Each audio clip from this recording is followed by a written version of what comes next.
Nous avons, comme vous le savez tous, suivi il y a quelques jours une déclaration du président béninois, M. Talon.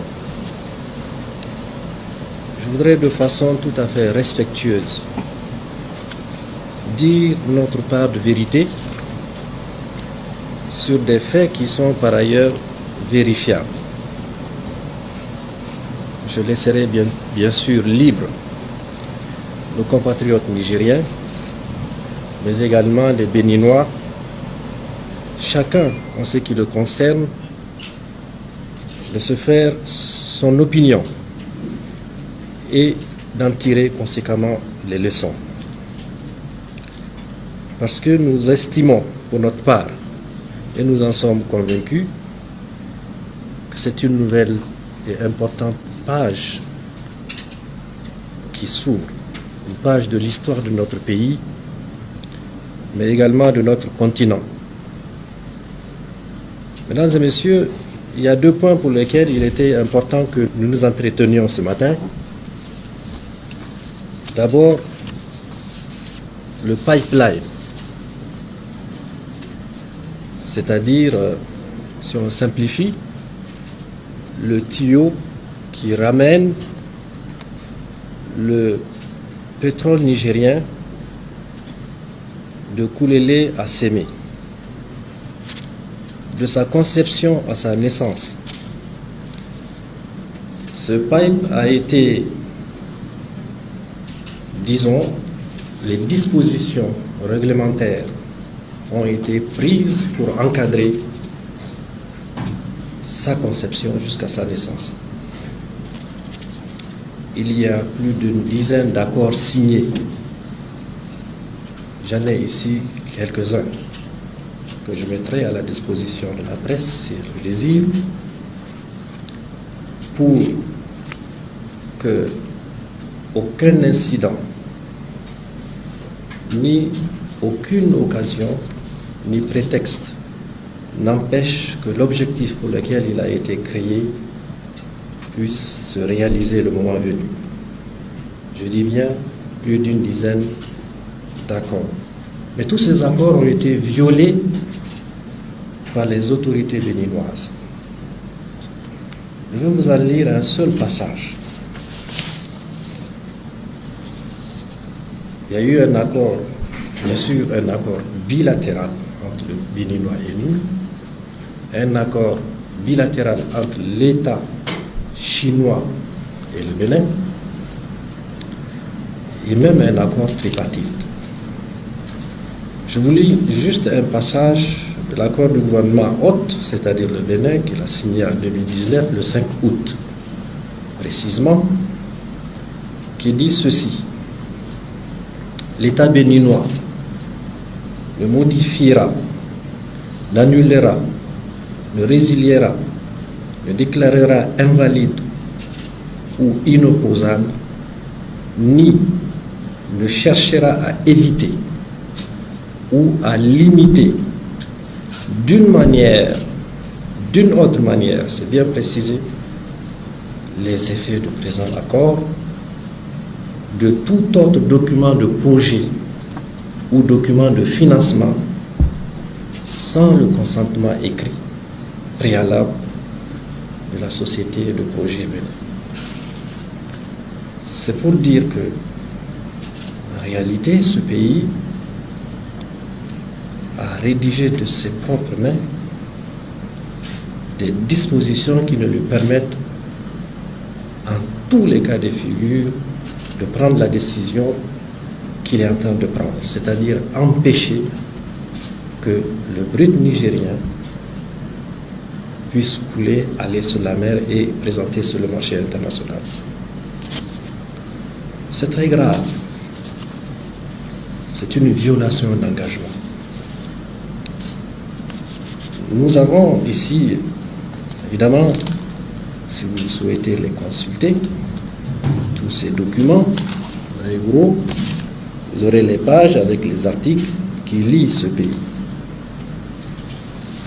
Vous en avez entre eux et l'État chinois à travers la société d'État Il ne s'agit pas des privés chinois, c'est une société appartenant à l'État chinois. Vous avez dû suivre effectivement il y a quelques jours quand un lanceur d'alerte a dit que nous avons approché les Béninois pour négocier l'exportation de ce brut par l'acceptation de l'ouverture de notre frontière. Nous l'avons bien sûr démenti en renvoyant dos à dos les Chinois et les Béninois d'abord, mais également en spécifiant que le Niger, qui a toujours respecté ses engagements, s'en tiendra strictement à ces dispositions. Il y a un deuxième point qui concerne bien sûr maintenant la sécurité au niveau de notre frontière. Là-dessus, je pense que il ne viendra à l'esprit d'aucun Nigérien d'accepter que l'insécurité vienne se propager sur notre terre. On ne le dira jamais assez. Notre président, le général Tchiani, a toujours dit que le Niger n'attaquera jamais personne. Nous sommes connus pour notre ouverture d'esprit, pour notre hospitalité, pour notre culture de la paix, pour la préservation de nos valeurs culturelles et religieuses. Personne n'a jamais entendu dire que le Niger a agressé un autre pays. Mais le Niger s'est toujours donné les moyens de se défendre dignement. Et il vous souviendra que cette position développée par la plus haute autorité béninoise, en réalité, n'est pas nouvelle. Lorsque, en l'absence d'aucune base juridique, l'institution à laquelle nous appartenions, qui est la CEDEAO, avait pris aveuglément, uniquement, de manière irresponsable, des mesures punitives contre notre pays, il y a un certain nombre de pays appartenant à cette organisation, qui est derrière nous, qui se sont montrés, je dirais, dans une position assise, je dirais même, je pèse mon mot, avec hargne. Et cela a été tout à fait inacceptable pour nous. Parmi ces pays, il y a bien sûr le Bénin, à travers son président. Tout le monde l'a vu, comment il a appelé, au-delà de la fermeture étanche de la frontière, il a porté sur lui le message de la guerre qu'il fallait livrer à notre pays. Si aujourd'hui, nous faisons la lecture des éléments, des traces de cette position, on ne devrait pas en être étonné. Et en cela, nous avons décidé, malgré l'ouverture des frontières, il faut le rappeler, nous avons 7 frontières. La seule qui a gardé de manière étanche, qui a été gardée de manière étanche, c'est celle avec le Bénin. Il faut le dire, même pendant la période de punition. Mais en dépit de l'ouverture ou de la suspension de ces punitions qui n'ont pas empêché à notre pays de continuer de vivre, nous avons souverainement décidé de garder notre frontière fermée avec le Bénin. Pourquoi? Pour une bonne et simple raison, que nos anciens partenaires qui sont les Français, lorsque le peuple nigérien dans son ensemble, derrière notre président, le général Tchiani, a décidé que ces partenaires qui ne jouaient pas franc jeu avec nous devraient partir, il faudra vous en souvenir. Ils avaient insisté pour que leur porte de sortie soit le Bénin. Nous avons refusé cela en leur disant que la seule concession que nous pourrions leur faire, c'était d'emprunter la voie de 1500 km et de s'en aller. Ce qu'ils ont fait. Il faut saluer l'esprit de respect pour l'autre de notre peuple. Aucun incident n'a eu lieu pendant le désengagement des troupes françaises de notre territoire. Il y a eu une réunion au plus haut niveau où le chef de l'État a ordonné que toutes les populations le long du trajet soient sensibilisées de manière à laisser passer ces troupes avec leurs bagages ou qu'ils quittent nos territoires. Mais il ne faut pas se tromper. Ils ont fait 1500 km, mais ils sont revenus là où ils voulaient, de là où ils voulaient sortir la première fois, c'est-à-dire sur le territoire de la République du Bénin. Même si, dans la déclaration qu'on a tous suivie, le président béninois a dit que ce serait ridicule qu'on pense que le Bénin amasse ses troupes avec l'appui d'autres éléments pour envahir le Niger, il ne viendra jamais dans l'esprit d'aucun Nigérien de croire que le Bénin viendrait envahir le Niger. Jamais. Et on ne l'a jamais dit d'ailleurs. Ce que nous avons dit, que sur le territoire de la République du Bénin, il y a des bases, y compris certaines d'entre elles, où on entraîne des terroristes qui doivent venir déstabiliser notre pays. Voilà pour des raisons de sécurité simples, les raisons pour lesquelles nous avons décidé de garder cette frontière fermée, malgré les liens historiques et millénaires que nous avons avec le peuple béninois, qui lui-même, nous savons, qui n'est pas d'avis avec certaines des positions de leur autorité. La carte où se trouvent ces bases, exactement, il y en a 5, dont une où il y a des entraînements pour venir déstabiliser. Ils le font d'ailleurs à l'extrême ouest du pays. Ces bases de déstabilisation connues et documentées dans les localités de Tourou, Kandi, Borga, Parc de W, Madekali, pour ne citer que ça. Donc ce n'est pas une vue de l'esprit, c'est une vue réelle sur la base d'éléments documentés.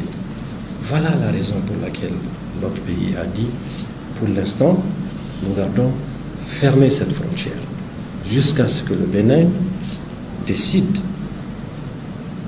de traiter de cette question essentielle. Pour revenir à la question du paille, comme vous le savez, toutes les règles internationales disent que vous ne pouvez pas empêcher un pays de l'interland, c'est-à-dire un pays qui n'a pas accès à la mer, d'avoir cet accès. C'est une chose sur laquelle nous pensons que c'est aux Béninois de regarder cette situation, de l'analyser et, comme je l'ai dit un peu plus haut, d'en tirer les leçons. Sur la question également des céréales, vous avez dû suivre pour dire que des productions céréalières sont destinées au Niger sous la forme de fraude. D'abord, le Niger n'a jamais demandé que ces céréales produites au Bénin, et donc concernant le revenu des Béninois, rentrent sur notre territoire sous la forme de fraude. Tout ce que nous faisons depuis le 26 et bien avant, c'est de lutter contre la fraude. Donc si les Béninois décident, c'est-à-dire les producteurs, de tenter, malgré la fermeture de frontières, de venir écouler leurs produits, grand bien leur en face. Nous avons laissé, parce que ce sont les mêmes populations de part et d'autre. Et le Niger n'est strictement pas dépendant de ces importations. Il faut le dire. Nous avons aujourd'hui des éléments pour prouver. C'est une décision que le Bénin a eu à prendre, nous la respectons, nous en prenons acte. Mais il ne faut pas accuser le Niger d'être responsable du renchérissement des prix de ces céréales. Donc, nous respectons la décision prise par le Bénin en ce qui concerne ces interdictions d'entrer sur notre territoire sous la forme de fraude. En conclusion, nous disons que cette attitude du Bénin, plutôt au travers de la plus haute autorité, nous rappelle malheureusement une sorte de volonté d'asphyxier le Niger. Et ça n'a pas démarré aujourd'hui. Notre souhait, c'est d'entendre raison, de prendre les dispositions. Le Niger est prêt à rouvrir sa frontière lorsque nous allons avoir la certitude que notre territoire est en sécurité. Le combat que nous menons aujourd'hui, le combat de souveraineté, le combat de dignité dans le respect de l'autre, c'est tout à fait naturel. Nous voudrions vivre en paix. On n'a accusé personne, on n'a attaqué personne. Mais on ne permettrait pas que sous le couvert d'un voisinage ou d'une accusation de n'avoir pas levé les mesures de fermeture, que nous continuons à être attaqués. Ça, c'est une décision que notre gouvernement, le Conseil national pour la sauvegarde de la patrie, pour notre peuple, une décision que nous prenons pour notre propre sécurité. C'est ça. Aujourd'hui, si nous savons que sur le territoire du Bénin, il n'y a pas ces troupes dont je vous ai montré de manière documentée l'emplacement de ce pays qui est parti de chez nous, je vous assure, demain matin, on ouvrira la frontière. Et pour le reste, nous allons tous, vous allez être témoins de la suite. Je voudrais réitérer ici la volonté du Niger de protéger ses relations avec la Chine. La Chine est un grand partenaire, un pays ami. Cette aventure du pétrole a commencé en 2008 avec la Chine. Notre devoir, c'est de protéger justement ces relations qui sont en tout cas des relations que nous voudrions voir départies de tout doute. Et là-dessus, je pense qu'il leur revient évidemment de faire en sorte que cette question soit très rapidement résolue. Et puis, n'oubliez pas que le Bénin tire profit de ce brut. C'est des milliers d'emplois directs pour les Béninois. C'est des revenus fiscaux pour les Béninois. Même si aujourd'hui, mine de rien, on tente de dire qu'il n'y a rien, il n'y a aucun impact. Vous savez, le président Talon, il a pris une décision, il est souverain dans son pays. Mais le pétrole là en question n'appartient pas uniquement au Niger. Il ne faut pas oublier que nous avons un partenaire qui détient la plus grande partie. Mais même son propre pays tirera profit de ça. C'est ce que j'ai expliqué. Il y a des revenus fiscaux, il y a du travail pour les Béninois. Je ne pense pas qu'on va en rester là. Pour l'instant, le Niger, qui a toujours respecté ses engagements, respectera ses engagements. Et c'est pour ça que nous avons dit à la partie chinoise également de prendre le relais pour parler, et je pense qu'une solution sera trouvée. C'est mon sentiment. Maintenant, pour la question liée au contournement, n'oubliez pas que le Niger a 7 frontières. Il y en a 6, moins le Bénin. Le Niger est habitué à connaître des situations d'épreuve et même de punition. C'est sur la base d'aucun texte que notre pays a été sanctionné. Et le Niger a observé jusqu'à ce que les porteurs de ces décisions iniques, inhumaines et irresponsables reprennent la décision de dire qu'ils revenaient là-dessus.